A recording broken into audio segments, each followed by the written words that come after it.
Most popular questions we've gotten over the years is what's faster, stick or auto?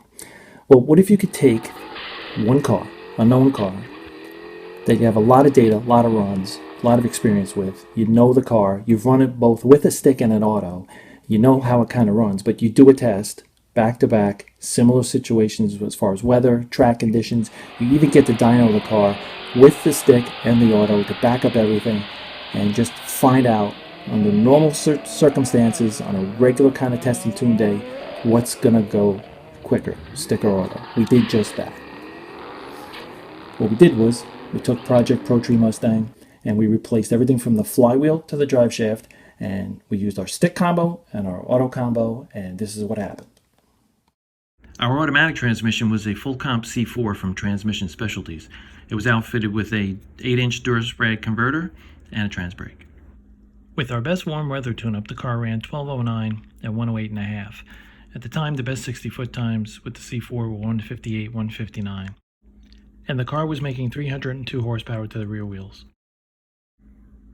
The manual gearbox we were using was a Tremec 3550.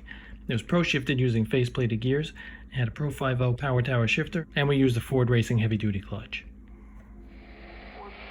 The first time out with the stick, the density altitude was 700 feet higher than on the day we ran the 1209 with the C4.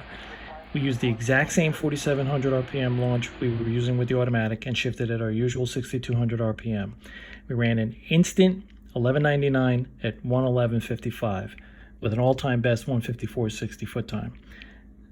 That's a 1/10 and 3 miles per hour improvement with the stick, and the only change we made to the car besides installing the stick was to stiffen the rear shocks to handle the hard launch.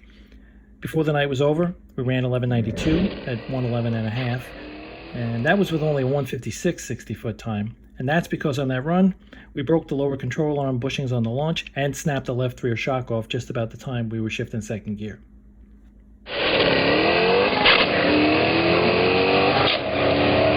After replacing the softer street aluminum bushings on our aluminum stator control arms, we got stator's hard aerometer bushings and installed new strange adjustable shocks.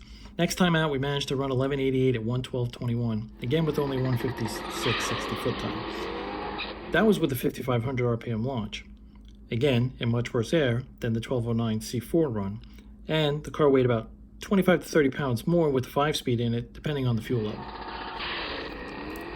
We did try launching the car as high as 6,000, but on the short 26 by 10 slick, we just couldn't hook it consistently. Not when running behind street cars on testing tune night. In fact, on this particular run, it spun so bad, yet it yanked the wheels, ran a 157 60-foot, and then ran 1195 at 111.94. We did follow up that run with an 1190 at 111.45, again spinning horribly, squealing the tires, but yanking the wheels, and running a 155 60-foot. Ultimately, we ran over 2/10 and nearly 4 miles an hour quicker just by replacing the C4 with the 5-speed, and that was in the heat and humidity of the summertime.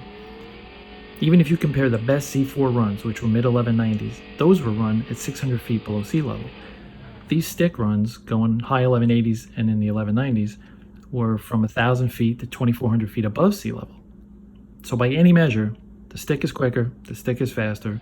Now, if you want to talk consistency, C4 wins hands down. Hook on spit, you always know what it's going to run. If you need to run an index, you need to dial it in, you can rely on it. Now, fun factor, stick wins hands down. And I'd love to put a stick back in the car. I truly believe I could make the car run at 3,000 pounds in the high 10s with the stock short block. But that's a story for another day.